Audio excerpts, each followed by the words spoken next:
할렐루야. 오늘은 기독교 절기상으로 말하면 성령 강림절입니다. 성령 강림절. 그래서 우리 성가대가 불같은 성령 이런 찬양을 들려주셔서 우리가 은혜 받게 하심을 감사합니다. 성령이 하시는 일 가운데 가장 중요한 일을 들으려고 하면 예수 그리스도를 알게 하시는 것입니다. 성령은 예수님 이 땅에 오신 이후로 다시 보혜사 성령을 이 땅에 보내주셔서 그리스도께서 하신 일과 말과 교훈과 그의 삶을 생각나고 기억나고 고백하게 하시는 것. 그래서 바울의 말에 의하면 우리가 성령이 함께 하지 않으면 예수를 주라 시인할 수 없다. 이렇게 말하는 이제 그런 역할을 성령이 하시는 것입니다. 오늘 우리가 읽었던 본문 가운데 보면 세례 요한의 이야기가 나오는데 세례 요한이 예수님에 대해서 이야기를 하면서 오늘 본문의 33절에 보면 이렇게 얘기하죠. 나도 그를 알지 못하였으나 이렇게 얘기를 합니다. 근데 세례 요한은 예수님하고 친척이에요. 6개월 먼저 태어난 그런 형이었고요. 물론 세례 요한이 대부분의 세월을 광야에서 보내서 자주 왕래가 있었던 것은 아니지만 예수님을 모른다고 하는 것은 쉽게 이해가 될 수 없는 얘기입니다. 그런데 오늘 그 얘기를 계속 읽어보니까 나도 그를 알지 못하였으나 나를 보내어 물로 세례를 베풀라 하신 그이가 하나님이 나에게 말씀하시되 성령이 내려서 누구 위에든지 머무는 것을 보거든 그가 곧 성령으로 세례를 베푸시는 이인 줄 알라 하셨기에 성령을 통해서 성령이 내리심을 보고 그분이 바로 우리 이 땅에 우리의 죄를 위해서 오신 예수 그리스도시다. 구세주시다 하는 것을 알게 되었다. 이렇게 고백합니다. 그러니까 인간적으로 저분이 누구인 줄 몰랐다. 그러는 게 아니라 그분이 누구인 줄 몰랐던 것이 아니라 그분이 정말 어떤 일을 하시는 분이신지 그분의 역할이 참 메시아였던지 그 사실들을 내가 성령을 통해서 이 시간 깨달았다 하는 것이죠. 그러면서 그가 예수님에 대해서 소개할 때 뭐라고 소개를 하냐면 오늘의 제목입니다. 하나님의 어린 양 예수. 하나님의 어린 양 예수. PPT 좀 띄워주시죠. 네.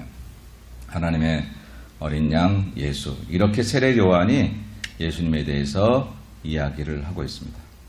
여러분 사람이 사람을 이야기할 때 소개할 만한 그 멘트가 있잖아요.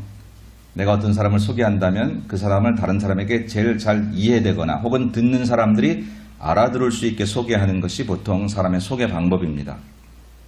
왜 세례 요한은 예수님을 양에 비유했을까? 왜 세례 요한은 예수님을 소개할 때 보라 세상 죄를 지고 가는 하나님의 어린 양이다 라고 유대 백성들에게 이야기를 했을까 하는 것이 이제 오늘 우리가 예수님에 대해서 알고자 하는 그런 또 하나의 질문입니다. 우리는 그동안의 요한복음을 공부하면서 예수님은 말씀이 되시고 예수님은 빛으로 오셨고 예수님은 생명이 되셨고 그 말씀이 육신이 되어서 우리 가운데 아예 살기로 작정하셔서 우리 안에 거하셨다 하는 이야기들을 그동안 공부했습니다. 예수님이 누구냐? 말씀이시고 빛이시고 생명이시고 내 안에 나와 함께 사시는 그런 분이심을 우리 고백했는데 오늘은 세례 요한의 얘기를 통해서 예수님이 누구냐? 그분은 하나님의 어린 양이다. 어린 양이다 라고 하는 이제 그런 설명을 듣습니다.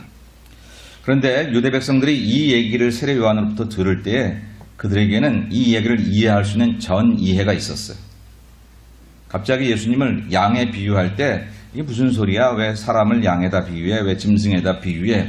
이렇게 낯선 게 아니라 유대의 백성들이 어린 양 예수님을 이 양으로 비유할 때 그들에게는 양이라고 비유될 때 생각되어지는 그런 큰 두 가지의 그런 전제가 있었는데 오늘은 그걸 살펴보면서 우리가 예수님에 대한 이해를 더욱더 해나가려고 합니다.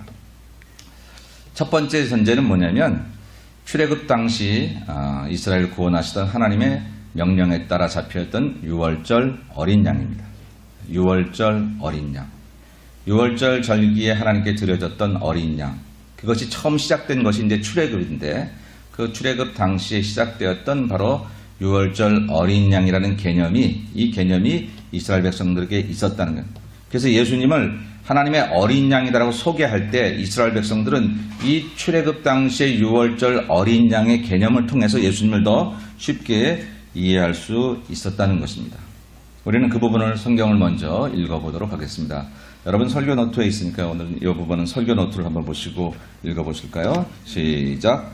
내가 그 밤에 애굽 땅에 두루다니며 사람이나 짐승을 막론하고 애굽 땅에 있는 모든 처음 난 것을 다 치고 애굽의 모든 신을 내가 심판하리라.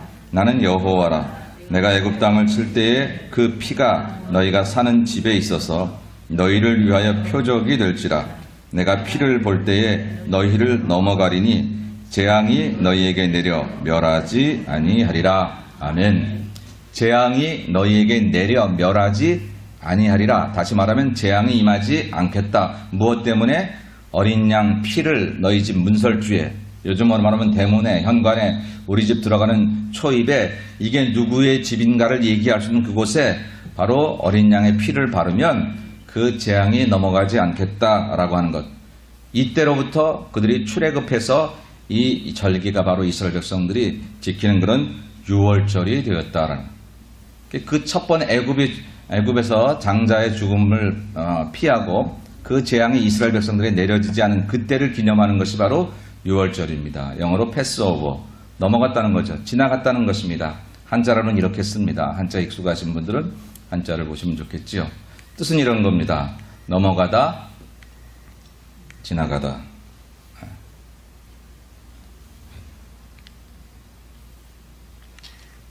네, 넘어가다, 뛰어넘다. 이거를 아주 실감나게 설명하려고 이게 안 넘어가고 그냥 넘어가더니 넘어가다, 뛰어넘다. 뭐가? 재앙이 넘어갔다는 거. 어디를? 피를 바른 문들을, 피를 바른 집들을, 어린 양의 피를 바른 집들을 재앙이 넘어갔다, 뛰어넘었다, 지나갔다라고 하는 것입니다. 이스라엘 백성이 애굽에 놓여 있다가 다시 이제 하나님의 은혜로 10가지 재앙을 통과하고, 물론 이스라엘 백성들이 내려진 게 아니라 애굽 백성에게 내려져 있는데 같이 살았잖아요. 같이 살았는데 희한하게 재앙이 내려질 때 그 수많은 메뚜기 떼들이, 파리 떼들이, 그 수많은 재앙들, 우박들이 이스라엘 백성들이 거하는 곳만 피해서 그 재앙이 내리더라고 하는 것이죠. 마지막에는 장자, 처음 난 것은 다 죽어서 애굽에 곡소리가 났는데 이스라엘 백성들의 집마다 곡소리가 나지 않은 까닭은 어린 양을 잡아서, 하나님의 명령대로 어린 양을 잡아서 그 피를 문설주에 발랐더니 재앙이 그 피를 보고 넘어갔더라라고 하는. 그래서 이제 이스라엘 백성이 출애굽하게 되었습니다. 애굽을 나오게 되었죠. 그리고 하나님 명령하시기를 이때로부터 너희들은 유월절을 지키라. 그리고 너희들을 구원하신 이가 나인 줄 알아라 라고 그렇게 말씀하셨는데, 안타깝게도 이스라엘 백성들이 그렇게 첫 번째 유월절을 이제 출애굽하면서 지켰고, 그 다음에 두 번째 유월절을 시내산에 다다랐을 때 지켰고, 그리고는 거의 광야 생활 동안 유월절을 지키지를 못했어요. 유월절을 지키지 못해서 광야에서 헤맸을 수도 있고, 헤매었기 때문에 유월절을 안 지켰을 수도 있고, 이 나쁜 것들이 서로 이렇게 악순환이 되는데, 어찌됐든 그러해서 이제 지키지 못하다가 이제 막 가나안 땅을 들어가기 직전에 다시 세 번째 유월절을 지키죠. 그런데 바로 이 유월절의 중요한 것은 어린 양의 피고, 이 어린 양의 피가 이스라엘 백성들에게 다가올 재앙을 넘어가게 하는 것을 그들이 믿으라고 하는 것이 유월절 어린 양이었다라고 합니다. 그래서 어린 양의 피가 재앙을 피하게 했고 희생을 피하게 했다. 그 후로 이스라엘 백성들은 자기들의 민족적인 신앙 고백이 생겼어요. 그건 뭐냐면 하나님 우리를 지키신다, 우리를 도우신다. 이스라엘 모든 백성은 자기들의 자녀들이 후일에 우리 아들이 묻기를 하나님, 아버지, 어머니, 우리의 하나님 어떤 분입니까? 라고 말하거든 이 얘기를 하라고 했어요. 이 출애굽 얘기를 하라고. 우리가 애굽에 종되었던 백성인데 하나님께서 우리를 구원하실 때, 특별히 모든 장자의 죽음의 재앙이 임했을 때에 하나님이 어린 양의 피를 통해서 넘어가게 하시고 우리를 구원하셔서 우리 백성의 목숨은 하나님이 살리시는 것이다. 그래서 우리는 하나님의 것이고 하나님 우리를 지키시고 돌보시는 분이다 라고 가르치라고 성경은 이야기를 합니다.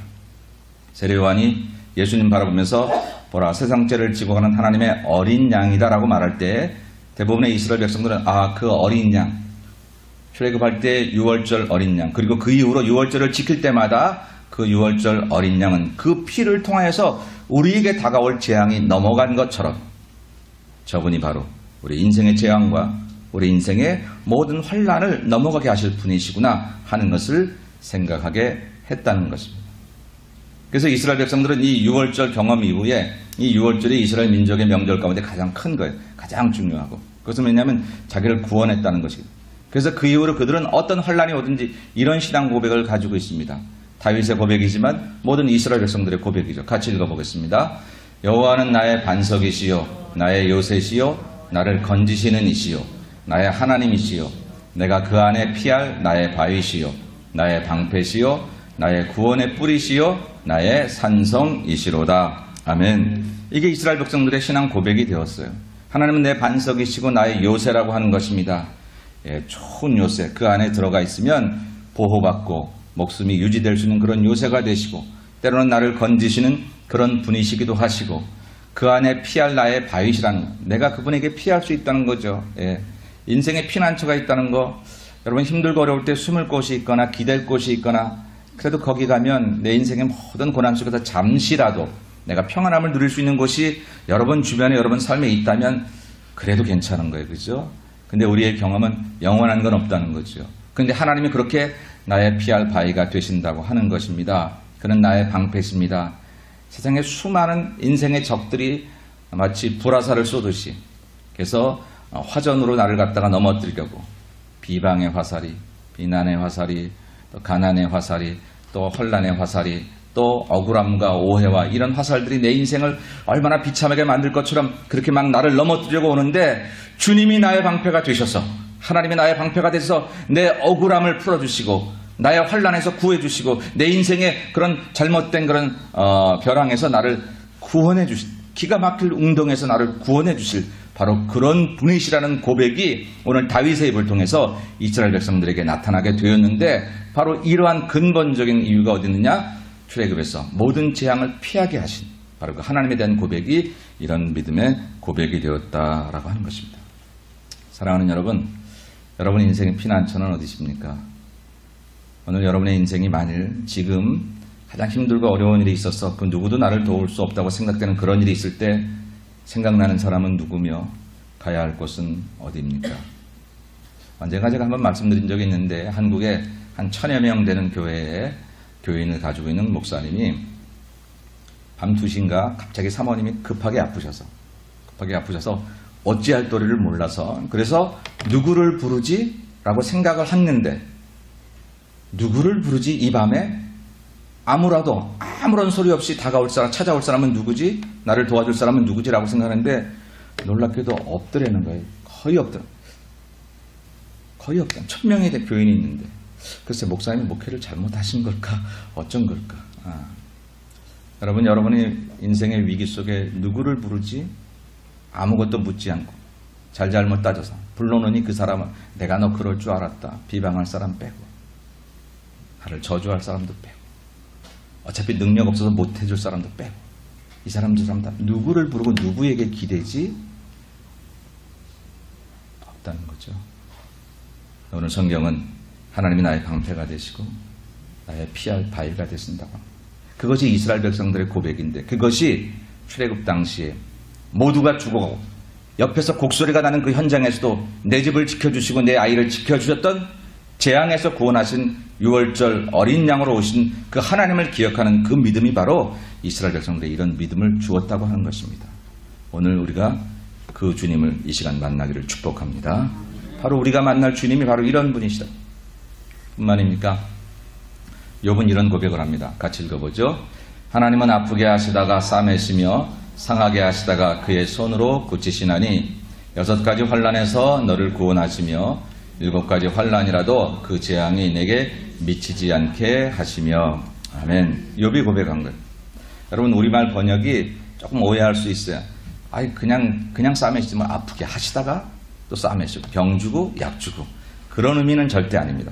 아프게 하시다가 싸매시며 상하게 하시다가 그의 손으로 고치신다는 게 병 주고 약 주고가 아니라 우리 인생이 여러 가지 모양으로 환난을 당할 수 있다는 거죠. 예수를 믿어도 어려움이 올 수 있다는 것입니다. 그런데 그것을 처음부터 그냥 아예 어려움도 없게 하시면 좋겠는데 그렇지 않다는 거예요. 여러분 우리 교회 아이들이 많습니다. 우리 교회 아이들이 엄마들이 이렇게 배가 불렀다가 언젠가 그 아이가 나오고 안고 댕기다가 유모차 태우고 댕기다가 이제 그 아이들이 걸어 댕깁니다. 순식간에 마치 이렇게 이렇게 프로그램을 만들어 놓은 것처럼. 근데 그 아이들이 걸으려고 할 때 부모들이 그 아이들이 넘어지는 걸 알면서도 어떤 때는 걷게 내버려 두잖아요. 왜? 그렇게 넘어지고 붙잡고 자빠지고 일어나고 그래야 그 아이가 자기 다리로 확실하게 걸을 수 있게 계속 업어주기만 하고 계속 그 아이가 넘어질까봐 걷게 못하는 아이들은 늦게 걸을 수밖에 없지요. 하나님은 아프게 하시다가 싸매시고 상하게 하시다가 그의 손으로 고치신다고 하는 것은 병 주고 약 주고가 아니라 우리 인생의 환난과 어려움들을 주께서 워치하고 계셔요. 결정적인 순간에 그의 손으로 우리를 구원하시겠지만 필요한 환난과 어려움이 우리를 더 견고하게 하기에 주께서 그렇게 하신다는 거예요. 그렇지만 결론적으로 말할 때는 6가지 환난에서도 우리를 구원하시고 7가지 환난이라도 그 재앙이 우리에게 미치지 못하게 하신다. 결국엔 하나님께서 우리 인생의 그 어떠한 재난도 어떠한 환난도 어떠한 고통도 우리를 구하실 것이고 그 안에서 우리를 자유케 하실 것이라는 것이 오늘 이스라엘 백성들의 믿음의 고백이라고 하면 이 고백이 어떻게 나왔느냐? 출애굽 당시에 그 모든 재앙에서 우리를 구원하신 어린 양의 피만 발라 넣으면 그 재앙이 넘어갔던 그 민족적인 고백, 신앙 고백, 그것이 그들의 유산이 되고 신앙 유산이 되어서 이스라엘 모든 백성들에게 주어졌다는 것입니다. 그래서 세례 요한이 예수님을 바라보고 얘기할 때 그 예수님에 대해서 사람들이 주목하지 않고 그분이 어떤 분인지 모를 때에 예수님이 세례 요한이 예수님을 주목하면서 보라 하나님 세상 죄를 지고 가는 하나님의 어린 양이로다라고 말할 때 그 말을 듣는 사람들 속에는 우리 인생의 환난을 우리 인생의 재앙을 우리 인생의 모든 어려움들을 저를 통해 구원하게 하시고 재앙을 이기게 하시고 극복하게 하실 분이 저분이란 말인가 라고 생각하는 그 생각을 할 수 있게 되었다는 것이죠. 오늘 이 예배를 통해서 이 말씀을 통해서 사랑하는 여러분 오늘 누구를 만나러 오셨나요? 오늘 누구를 보러 여러분 오셨나요? 우리 예수님 만나러 온 줄로 믿습니다. 그 예수님이 우리를 환난에서 구하시고 7가지 환난이라도 그 재앙에서 우리를 넉넉히 구원하실 수 있는 분이심을 믿어지는 귀한 은혜가 있으시기를 주의 이름으로 축원합니다. 두 번째 오늘 이스라엘 백성들이 가지고 있는 배경은 뭐냐면요. 성전 제사에 드려지는 어린 양이라고 합니다. 성전 제사에 드려지는 어린 양. 이스라엘 백성들은 이제 그들이 성전을 만든 이후로 계속해서 제사를 드려야 했고 제사를 드릴 때마다 반드시 제물 없이는 드릴 수가 없었습니다. 제물 없이는. 모든 제사는 반드시 제물을 드려야만 했습니다. 그런데 그 제사를 드리고 제물을 드릴 때에 그냥 아무 제물이나 드리는 것이 아니고 흠이 없는 그런 제물을 드려야 했다는 것이죠. 먼저 제사에 꼭 제물을 드려야 한다는 얘기, 그런 제사를 원하신다는 거기에 어린 양이 필요하다는 얘기를 우리가 하나님의 말씀을 통해서 같이 한번 읽어보도록 하죠. 출애굽기 29장 여러분 설교 노트를 보시고 우리 같이 읽겠습니다. 시작. 내가 제단 위에 드릴 것은 이러하니라. 매일 1년 된 어린 양 2마리니 한 어린 양은 아침에 드리고 한 어린 양은 저녁 때에 드릴지며 한 어린 양의 고운 밀가루 10분의 1 에바와 찌은 기름 4분의 1 흰을 더하고 또 전제로 포도주 4분의 1 흰을 더할지며 한 어린 양은 저녁 때에 드리되 아침에 한 것처럼 소제와 전제를 그것과 함께 드려 향기로운 냄새가 되게 하여 여호와께 화제로 삼을지니 이는 너희가 대대로 여호와 앞 회막문에서 늘 드릴 번제라.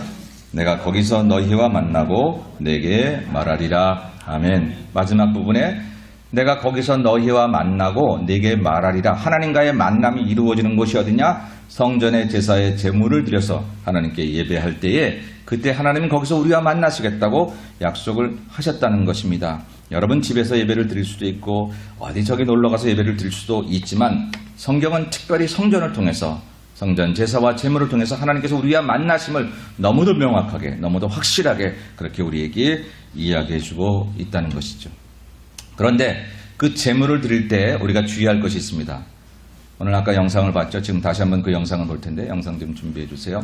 그 영상을 우리가 볼 때에 여러분 제물을 드리는 그 태도가 이런 겁니다. 제가 이제 먼저 설명을 한 다음에 영상을 보죠.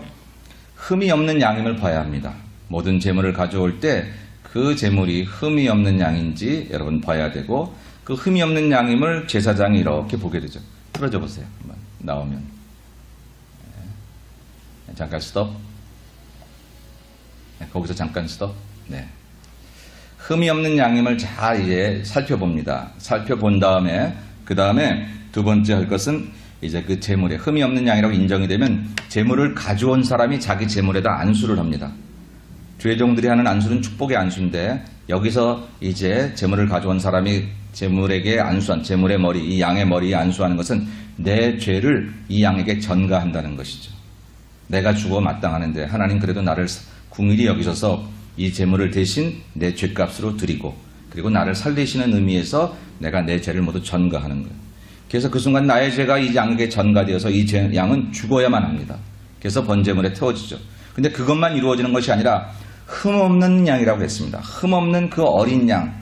그가 온전한 것은 아니라도 짐승이니까 그래도 흠없는 그 어린 양을 성별해서 그 성별한 의가 내게 다시 전가되는 거죠. 내 죄는 양에게, 흠없는 어린 양의 의로움은 나에게 다시 전가가 돼서 내가 이제는 이 죄가 이 양의 죽음을 통해서 죽었음을 인정하고 주여 이제 내가 새로운 삶을 살겠습니다. 새로운 축복의 시대로 살겠습니다. 그리고 나가는 것이 바로 이 제물을 드리는 것이다. 이런 것이 어린 양을 드리는 그런 예배에 나타나는 뜻이다라고 하는 것입니다. 그 설명을 여러분 기억하시면서 영상을 보시겠습니다. 제물을 제사장 앞에 데려가서 제사장이 이제 그 제물을 살펴봅니다. 흠없는 어린 양이어야만 하기 때문입니다. 제사장이 옳다 하면 제물을 드리니가 그 양의 머리에 손을 얹고 자기의 죄를 전가하는 기도를 드리죠. Wash all your sins is transferred into the Lamb, the spotless Lamb, and all the righteousness and spotlessness of the Lamb is transferred into the offering.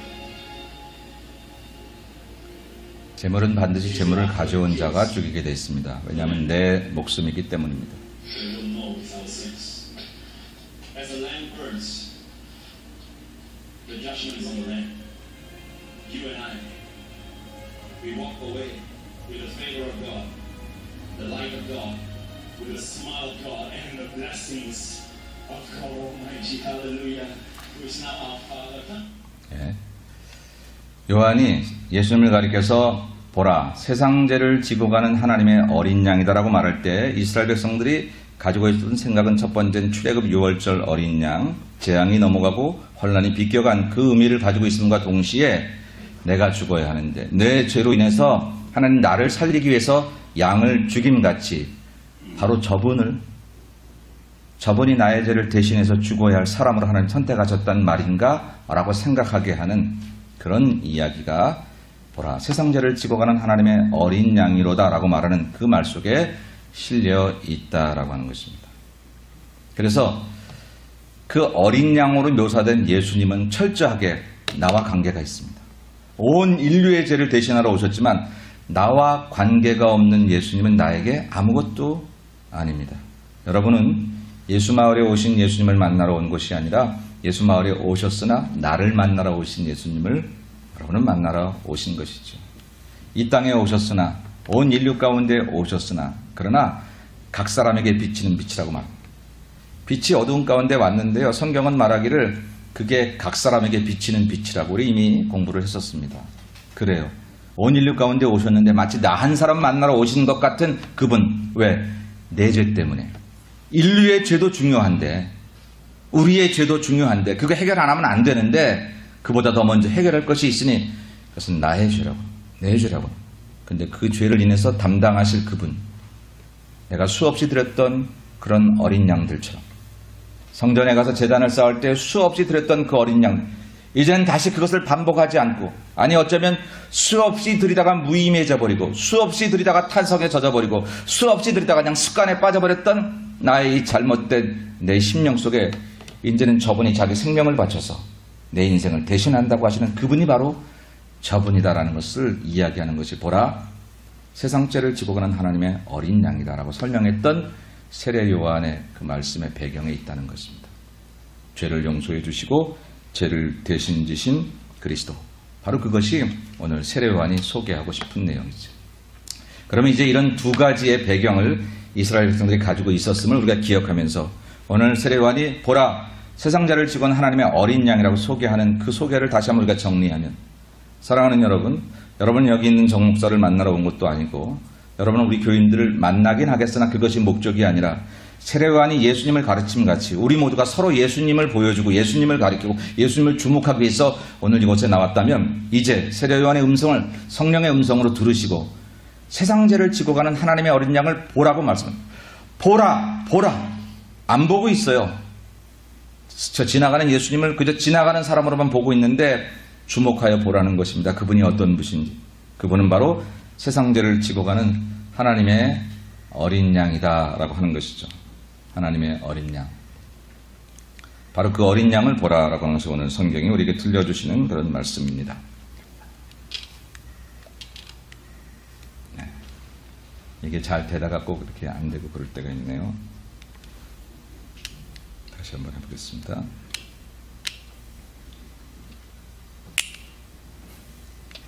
네, 됐습니다. 제가 여기서 하는지 잘못했습니다. 세상죄를 지고 가는 하나님의 어린 양, 하나님의 어린 양 예수. 오늘 성경의 얘기를 다시 한번 보죠. 오늘 29절 말씀 다시 같이 읽겠습니다. 이튿날 요한이 예수께서 자기에게 나오심을 보고 이르되 보라, 세상죄를 지고 가는 하나님의 어린 양이로다 라고 말씀하셨어요. 하나님의 어린 양이다. 이것이 초대교회 신앙이 되어서 사도 바울은 초대교회 교인들에게 이렇게 가르쳤습니다. 고린도후서 5장 21절의 말씀입니다.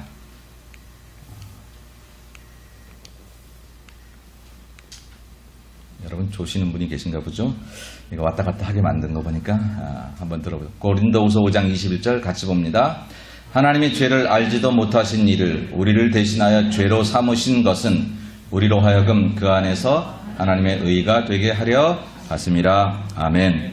하나님이 죄를 알지도 못하신 이 흠없는 어린 양입니다. 흠이 없는 어린 양, 죄를 알지도 못하신 이 예수 그리스도십니다.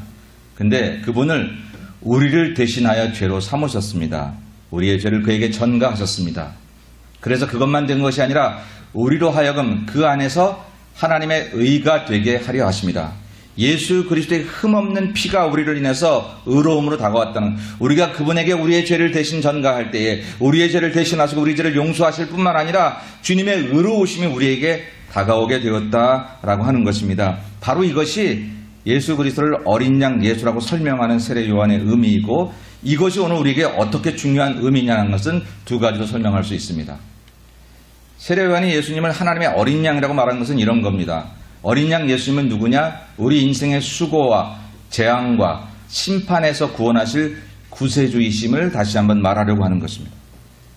예수님은 누구냐? 여러 가지 설명할 수 있겠는데, 오늘 세상죄를 지고 온 하나님의 어린 양이라고 말할 때 인생의 수고와 재앙과 심판, 인생의 수고는요, 재앙은 아닌데 해도 안 되는 것들이 있어요. 왜 이러지? 난 노력하며 살았는데 왜 이렇게 어렵지? 인생이 왜 이렇게 꼬이지? 재앙은 아닌데 해도 안 돼. 여러분 가끔씩 열심히 하는데, 교회 일도 마찬가지잖아요. 나름대로 열심히 하는데 따라주지도 않아. 몰라죠. 여러분 인생 일도 마찬가지. 직업도 열심히 살았어. 남들 그냥 속이고 그럴 때 내 신앙 양식 지키면서 좀 덜 벌어도 내가 그렇게 살면 안 되지. 잘 산 것 같은데 그래도 뭔가 수고로운 무거운 짐들이 있고 풀어지지 않는 것, 이런 것들이 수고입니다.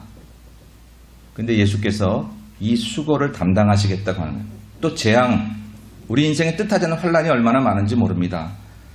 누가 병을 계획해서 병나야지 그런 사람이 있겠으며, 누가 사고를 계획하는 사람이 있겠습니까?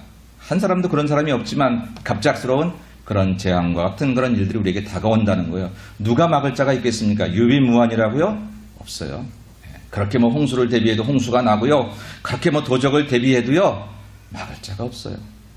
근데 우리 예수님께서 우리 인생의 재앙을 막아주시겠다라고 하는 것이죠. 그래서 주님은 우리에게 이렇게 말씀하십니다. 마태복음 11장에 보니까 우리 같이 한번 읽어보겠습니다. 시작. 수고하고 무거운 짐진 자들아 다 내게로 오라. 내가 너희를 쉬게 하리라. 아멘. 예수님께서 이렇게 말씀하셨습니다. 그냥 좋은 얘기입니까? 아니요. 이 수고하고 무거운 짐, 우리 인생의 수고, 여러분 해결이 안 되시나요? 내가 이미 나서 이렇게 열심히 살았는데 왜 내 모양이 요 모양 요 꼴이지? 이렇게 생각이 드시는 분이 계신가요? 어디 가서 그것을 해결하시겠습니까? 바이어를 찾아가시면 사업자, 동업자를 찾아가시면 아니요. 주님 앞에 나오세요. 주님 앞에 나오셔서 여러분의 무거운 짐을 주님께 위탁하시고 맡겨보세요. 하나님, 열심히 사는데 잘 안 되네요. 얻고 싶은 것, 갖고 싶은 것 있는데 왜 안 되는지 나도 모르겠는데 나 그렇게 크게 죄짓지 않고 산 것 같은데 안 되는 이유가 뭐죠? 라고 하나님 앞에 진지하게 얘기하십시오. 마음을 내어놓으십시오. 하나님과 그 문제를 가지고 같이 씨름하시고 하나님 앞에 엎드리십시오. 야곱이 야복 나루터에서 결사적으로 주님 앞에 엎드렸다가 천사를 만나 이스라엘의 축복을 받았던 것처럼 사실은 우리 인생의 수고가 무거운 것이 아니라 그렇게 그 수고를 인해 아버지 앞에 나오지 않는 게 우리에게 잘못이다. 어떤 이들은 그렇게 말합니다. 나 그렇게 하나님 믿었어도 별거 없던데 정말 죄송한 얘기지만 얼마나 믿었는데요. 어떻게 믿었는데요. 바로 믿었나요? 정말 결사적으로 누구는 목숨 버려서 그렇게 믿었는데 그렇게 하셨나요? 라고 생각해보면 대부분은 그렇지 않습니다. 오늘 주님은 분명히 우리에게 수고를 해결하시기 위해서 오신 분들입니다. 여러분 잘 살기 원하잖아요. 지금보다 환경이 나아지길 원하잖아요. 하나님 그거 싫어하시는 것은 아닐 거예요. 더하여 모든 것 다 주신다고 그랬으니까. 그러나 하나님 없이 좋은 환경이 주어지는 것이 우리에게 무슨 의미가 있는지 하나님은 아십니다. 그 환경 때문에 우리는 하나님의 이름을 쉽게 저버릴 수 있는 사람이 되기도 하기 때문에 그 믿음이 생겨지기까지는 그 환경을 바꾸지 않으시고 그 어려움들을 그대로 내버려 두시는 것을 하나님은 너무 확실하게 알고 계시기 때문에 우리가 그 마음을 가지고 주 앞에 나오세요. 하나님 왜 안 되지요? 잘 모르겠어요. 하나님께 따져보세요. 매달려보세요. 왜? 하나님은 그렇게 나오는 자에게 내가 너희를 쉬게 하리라 그냥 놀게 하겠다는 뜻이 아니라 그 문제를 해결해 주겠다고 이미 약속하고 계시기 때문이다라고 하는 거죠. 그래서 우리 인생의 수고를 다 이기게 하실 그런 하나님께서 이미 우리에게 준비하고 계신다는 것. 나오시기만 하면 된다라고.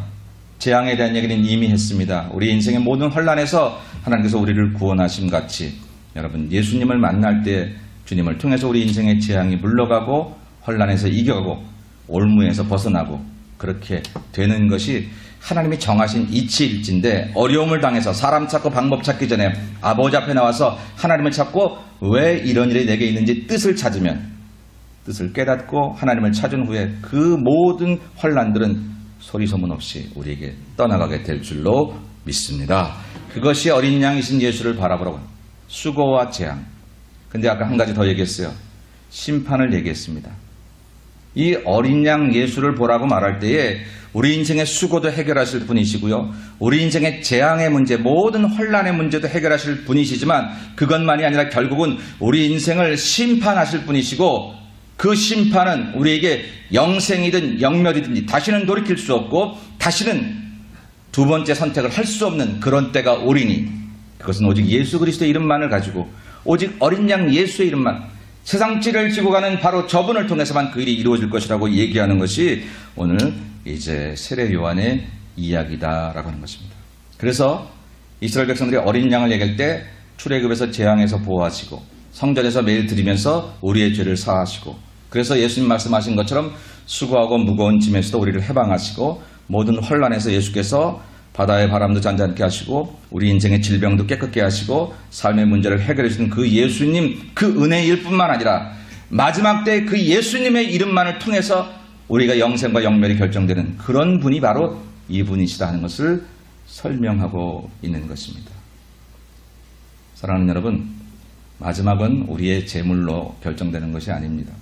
여러분이 싸운 인생의 공적으로 결정되는 것이 아닙니다. 오직 어린 양 예수의 이름만으로 결정됩니다.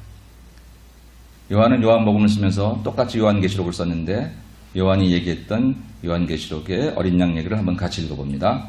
이 일 후에 내가 보니 각 나라와 족속과 백성과 방언에서 아무도 능히 셀 수 없는 큰 무리가 나와 흰옷을 입고 손에 종려가지를 들고 보좌 앞과 어린 양 앞에 서서 큰 소리로 외쳐 이르되 구원하심이 보좌에 앉으신 우리 하나님과 어린 양에게 있도다 하니 아멘. 구원하심이 어디에 있다고요? 보좌에 앉으신 우리 하나님과 어린 양에게. 이 어린 양이 누굽니까? 예수 그리스도십니다. 우리 인생의 수고, 우리 살아생전의 수고를 담당해 주시기를 기뻐하시는 예수님. 우리 인생 살아생전에 우리의 모든 혼란을 대신 막아주시고 때로는 방패의 역할도 하시고 산성의 역할도 하셔서 그분 앞에 숨으면 우리 인생의 도피처가 되게 하시기도 하시는 그 예수님이 마지막 때에 이제는 이 땅의 모든 수고를 마치고 영생이냐 영멸이냐 다시는 돌아올 수 없는 그 길, 바로 그 길 앞에 서서 우리가 영생의 길로 갈 때에 바로 이 어린 양 예수의 이름이 우리를 영생의 지경으로 가게 만든다 하는 것이 오늘 요한이 소개하려고 했던, 보라, 저를 좀 보라, 저를 좀 믿으라. 무엇을 보고 있느냐? 바로 저가 우리의 모든 죄를 지고 가셔서 우리에게 영생을 제공하실 하나님의 어린 양이다 하는 것을 설명하는 것입니다. 여러분, 그렇다면 우리가 예수 믿는 것은 그리 만만한 게 아닙니다. 적당히 교양을 쌓거나 사람들과의 교제를 하거나 그럴 정도로 끝날 수 있는 것은 아닙니다. 가끔씩 안타까울 때가 있어요. 교회 나오셔야죠. 아이고, 때가 안 된 것 같아서. 선택은 여러분에게 있을 수 있으나 그 선택의 결과는 너무 엄청난 것이기에 아직 우리 인생이 죽음이 그렇게 내 눈앞에 가까이 있다고 생각하지 못하기 때문에 100세 된 어르신들도 죽음의 얘기를 하면 마치 먼 것처럼, 말씀들은 그러시잖아요. 우리 어르신들이 나 빨리 죽어야 되는데, 그럼 그 말을 진짜로 알아듣고 기도해 드릴까요? 일단 큰일 납니다. 그 말을 그대로 알아들으면 안 되잖아요. 다 멀리 있다고 생각하는데 결국 오잖아요. 결국 온단 말입니다. 결국 오는데 그때가 되면 되돌이킬 수가 없어요. 후회해도 소용이 없고. 그런데 우리가 지금 세례 요한이 저 예수를 보라, 하나님의 어린 양 예수를 보라 라고 말할 때 바로 그 어린 양 예수가 바로 마지막 때 심판대 옆에 서서 하나님 보좌 앞에서 하나님과 더불어서 우리를 심판하실 바로 그 예수님이라는 사실, 바로 그 사실을 우리가 정말 확실하게 믿어야 돼요. 그래서 오늘 이 자리에 나와 있는 것은 잠깐의 순간의 선택, 정말 어린 양 예수를 올바로 만날 수 있다면 우리는 영생을 보장받는, 투자하는 자리와 같다는 거예요. 여러분 인생에 어디를 가든지 여러분 인생이 손해나게 해서 가는 인생은 없어요. 그죠? 놀러 가도 즐거움이라는 그런 유익을 얻기 위해서 가고, 일터에 가면 경제적인 유익을 얻기 위해서 가는 것이고, 극장에 가면 재미난 영화를 봐서 뭔가 좋은 그런 감정을 느끼려고 가는 것이고, 교회는 왜 오셨을까요? 교회는 과연 무엇을 얻기 위해서 오시는 것일까요? 교회를 통해서 우리는 좋은 만남이 있기도 하고, 교회를 통해서 우리는 일주일에 한 번씩 그래도 내가 뭔가 좀 이렇게 정결해지는 것 같은 느낌을 갖기도 하고, 다 괜찮지만 그것만으로 될 수 없다는 것은 뭐냐면, 이곳은 어린 양 예수를 만나서 우리 인생의 마지막 문제를 해결하는 것. 비록 내가 인생 살다가 넘어지고 수고하고 재앙에 걸려 넘어질 때도 있겠으나 예수께서 그 모든 것을 다 담당해 주실 뿐만 아니라 마지막 때에 우리를 영멸로 가지 않게 하시고 영생하게 하시는 바로 그 능력이 예수에게 있음을 믿고 그 예수님을 만나서 고백하는 자리이기 때문에 누가 나오지 말라고 한다고 해도 안 나갈 수 없는 것이고, 이 일이 바쁘고 저 일이 바쁘다고 해서 미룰 수 없는 길이 바로 이 일이라고 합니다. 사실 따져보면 여러분 교회에 물론 목사가 그 일을 하면서 성도들이 또 많은 분들이 권변하고 모르시니까 안 믿는 사람을 교회 나오라고 이렇게 얘기를 하지만, 적어도 그래도 우리가 교회를 다녔던 사람이라고 하면 다른 문제는 몰라도 교회에 나와서 하나님 만나는 문제를 왜 누군가의 부탁을 받아야 하고, 누군가의 권면이 싫어져서, 누군가가 또 보기 싫어서, 누군가가 또 나의 마음을 상하게 해서 안 나오거나 중단할 수 있는 얘기는 전혀 성립될 수가 없는 거라는 것입니다. 왜냐하면 어린 양 예수 그분의 이름을 통해서 우리가 정말로 마지막에 구원하심이 그에게 있는 것을 믿고 나오는 그 길인데, 마지막 문제를 해결하러 나오는 길인데 우리가 어찌 그런 것들로 중단될 수 있겠느냐라고 하는 것입니다. 계속해서 요한은 계시록에서 이렇게 말합니다. 같이 보겠습니다. 또 내가 보니 보라, 어린 양이 시온산에 섰고 그와 함께 14만 4천이 서 있는데 그들의 이마에는 어린 양의 이름과 그 아버지의 이름을 쓴 것이 있더라. 아멘. 어린 양이 시온산에 섰고 그와 함께 14만 4천이 서 있다. 우리가 14만 4천이라는 것 때문에 많은 오해들을 가지고 있고, 대부분의 이단 종교들은 자기들을 저 14만 4천 명, 숫자적인 문자적인 14만 4천으로 생각해서 출발하지요. 최근에 가장 득세하는 신천지도 그랬습니다. 신천지가 자기들만이 14만 4천이라고 그랬는데 뜻밖의 교세가 커졌어요. 그러니까 14만 4천이 넘었거든요. 그래가지고 또 그 말을 번복하고 웃기지도 않은 일을 하고 있습니다만, 그런 문자적인 게 틀렸을 뿐이지 저것은 분명히 구원받는 사람의 숫자인데요. 그 구원받는 그 14만 4천이 누구를 통해서 바로 어린 양을 통해서. 그래서 그들의 이마에는 어린 양의 이름이 적혀 있다는 거예요. 그 아버지의 이름을 쓴 것이 있다는 것입니다. 오직 예수 이름 외에는 구원받을 것이 없고 오직 그분의 이름만으로 우리가 영생을 얻게 되는 그것이 바로 오늘 요한이 우리에게 전하려고 하는 그런 진리다라고 하는 것입니다. 착하게 산다고 그 나라에 들어가는 게 아니에요. 여러분 세상 사람들은 그런 얘기 많이 하는데 여러분 속지 마세요. 거기 마음 빼앗기지 마세요. 비록 우리가 그들보다 때로 못 찾겠다고 할지라도 그것 때문에 어린 양 예수의 이름으로 구원받는 그 구원을 양보할 수 없습니다. 우리가 더 착해지면 되는 거죠. 그들에게 미안하면 더 착해지는 그 부분을 고치면 되는 거지요.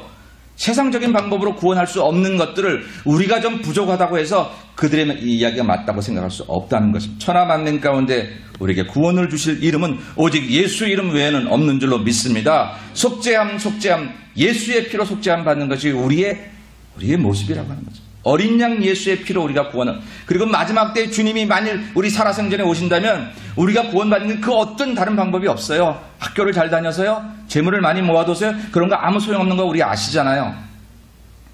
오직 어린 양 예수 그분을 나의 구세주로 고백한 믿음만을 가지고 내 살아생전에 주님 오신다면 내가 들림받을 것이나 우리 살아생전에 주님이 오시지 않는다면 그 나라에 가는 것도 오직 예수 이름으로 우리가 쌓아놨던 그 인생의 그 어떤 업적도 공적도 우리가 그것으로 가는 것이 아니라고는 사실.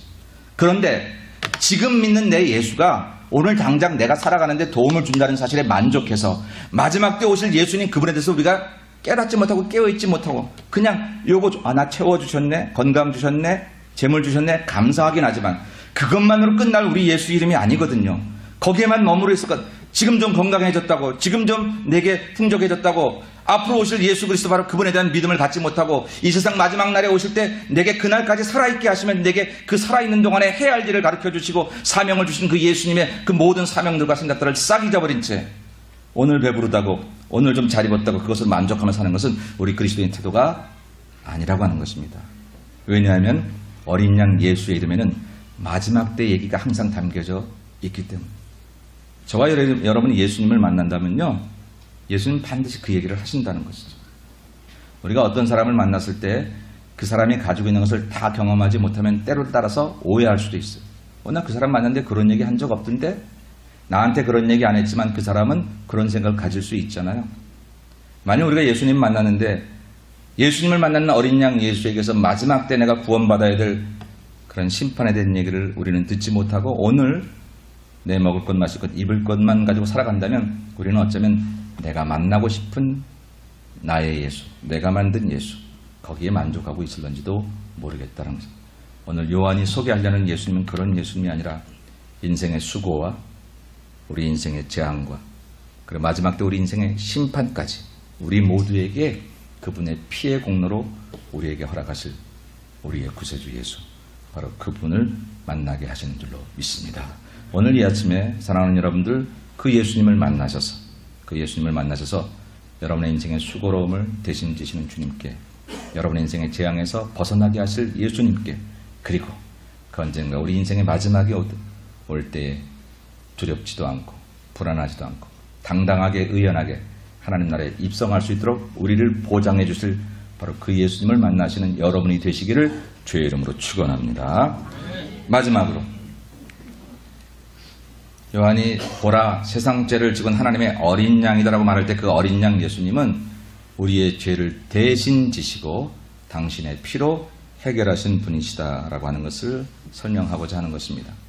아까 얘기했습니다. 이스라엘 백성들은 매번 제사를 드릴 때마다 제물을 드렸다고 하는 것을요, 양을 드려서 그 양이 죽어서 나의 죄를 대신해서 내가 새로 살기는 하지만 그것이 양이기 때문에, 그것이 짐승이기 때문에 영원할 수 없다는 한계를 가져서 제사를 드릴 때마다 그 일을 반복해야 했는데, 오늘 세례 요한이 그런 생각을 가지고 있는 세례 백성들에게 보라 세상의 죄를 지고 가는 하나님의 어린 양이다라고 말할 때는 이제는 그 문제가 해결됐다.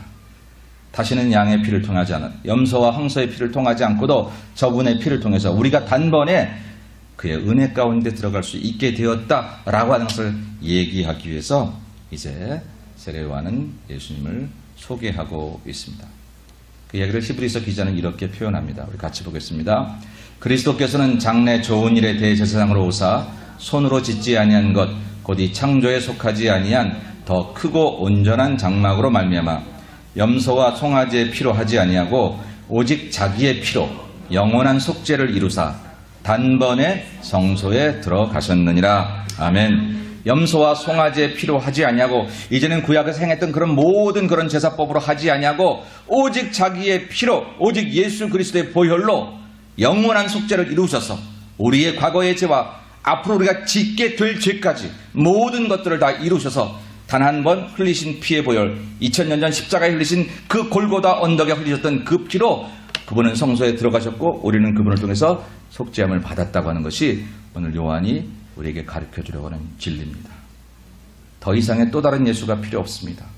구원을 받는데 또 다른 방법이 필요 없습니다.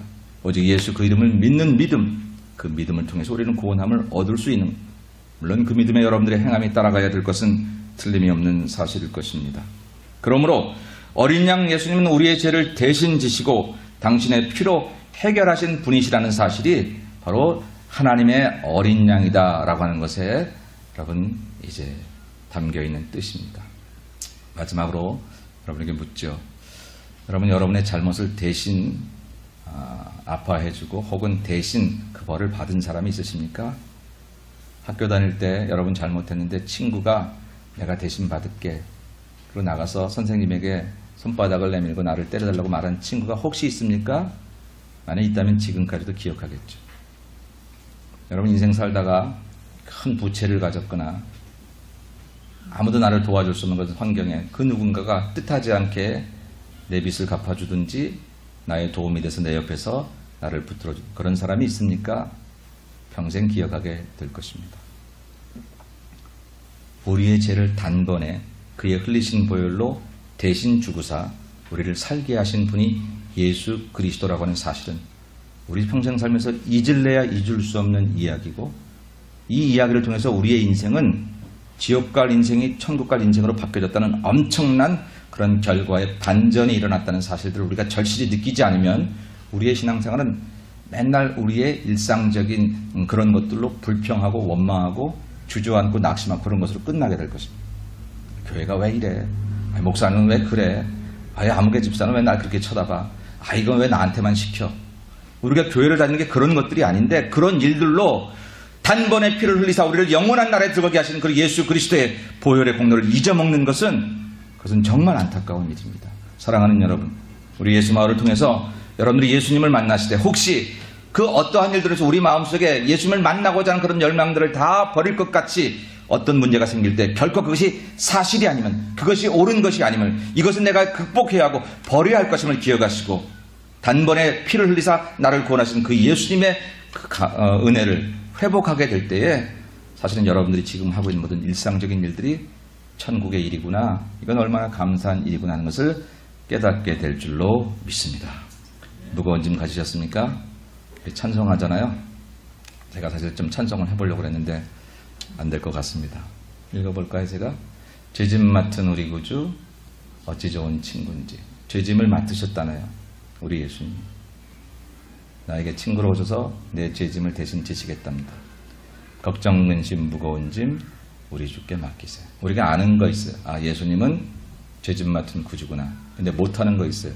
내 걱정 근심을 오늘도 내가 붙잡고 있다는 거. 여러분이 오늘도 오셔서 예수님은 우리의 죄짐을 해결하시는 분이시죠 라고 알고 가는 것만으로 끝난다면 아무것도 아니에요. 당장 이번 주에 막아야 할 문제가 있습니까? 이번 주에 해결될 문제가 있습니까? 오늘 마음속에 여러분 기도하십시다. 예배를 드리면서 하나님, 당신께 내 이 짐을 내려놓기를 원합니다. 방법은 모르겠습니다. 그러나 당신을 믿습니다. 여러분, 만일 어떤 사람이 내가 어려움이 있는데 만나서 사정을 얘기했더니 이렇게 얘기합니다. 그래요? 나한테 한번 찾아오세요. 무슨 얘기입니까? 찾아가면 무슨 일이 있을까? 아무리 저 사람을 찾아간다 한들 이 문제를 해결할 방법은 없는데 그래도 찾아가 봤어요. 그랬더니 웬걸? 생각지도 못한 방법을 그는 가지고 있어요. 내 생각으로는 아무래도 이 문제를 해결할 수 없는데 저 사람의 수준에서, 내가 찾아간 그 사람의 수준에서는 별 문제가 아니라서 내가 누구 아는 사람이 있는데 한마디 얘기해주면 해결될 거예요. 그런 일들도 세상에서 얼마나 일어나는데, 전능하신 우리 하나님, 내게 방법이 없지만 지금 내 문제가, 내가 당한 현실이 내가 헤쳐나갈 힘이 없지만 바로 그분이 죄짐 맡은 우리 구주라, 걱정 근심 무거운 짐 걱정하지 말고 내게 맡기라고 말씀하실 때에 방법을 알아 맡기는 것 아니고 해결책이 있어 맡기는 게 아니라 예수 앞에 나와서 그저 두 손 들고 두 팔 들고 그분 앞에 안길 때에 하나님의 놀라운 방법으로 생각지 못했던 하나님의 은혜로 저와 여러분의 문제를 해결하시게 될 줄로 믿습니다. 오늘 이 일을 하고 가셔야 된다는 거죠. 3절에 이런 가사 있습니다. 근심 걱정 무거운 짐 안이 진 자 누군가. 세상 사람들 보면 다 자기가 겪는 어려움이 제일 어려운 것 같아. 내가 아픈 게 제일 아파. 어쩜 나만 이렇게 힘드냐? 아니요, 다 힘들더라고요. 다 힘들어요. 우리가 지난 금요일날 치유 기도회를 한다고 제가 청지기들에게 아픈 사람 명단을 받으라고 했더니 아이고 우리 종합병원이네. 별하별 병들이 다 안 아픈 사람 없고 마음 안 상한 사람 없어요. 그렇지만 피난처가 있잖아요. 근심 걱정 무거운 짐 안이 진 자 누군가. 다 있어요. 나 혼자 간다고 괜히 너무 그러지 마세요. 피난처는 우리 예수 주께 기도드리세요. 엉뚱한 곳 가서 짐 내려놔야 소용없잖아요. 나를 해결하실 그 피난처신 예수 그리스도 그분 앞에 나오시면 여러분 인생의 문제를 해결할 수 있습니다. 오직 어린 양 예수의 피가 우리를 죄와 재앙과 수고와 심판에서 우리를 구원하실 것이고 우리의 모든 짐을 우리의 모든 죄를 다 사하시고 해결하실 것입니다. 오늘 이 예수님을 만나시고 기쁨 가운데 돌아가시는 여러분 모두가 되시기를 주의 이름으로 축원합니다. 고마우신 아버지 하나님, 먼저 하나님께 용서를 구할 것은 우리가 교회를 나오면서 사람 만나는 기쁨 때문에 예수님 만나는 기쁨을 때로 놓칠 때가 있었음을 주님께 용서를 구합니다. 내가 해야 할 일 때문에 하나님이 나에게 하실 일들을 우리가 소홀히 했던 것을 용서를 구합니다. 하나님, 우리가 서로 만나는 그런 여러 가지 일들과 또 상황 속에서 정말 이제는 우리 눈을 들어 우리 위에 모든 것 주신 어린 양 예수님을 온전히 만나기를 소원합니다. 오늘 우리 가운데 오셨으나 각 사람에게 비치는 빛으로 오신 예수께서 이 시간 영으로 우리 마음들을 주장하셔서 오직 우리의 인생의 수고와 재앙과 심판을 해결하시고 죄의 문제를 대신 담당하셔서 우리를 영원한 세계로 인도하실 어린 양 예수, 이 예수님을 만나고 돌아가도록 축복해 주옵소서. 예수님의 이름으로 기도 올리옵나이다. 아멘.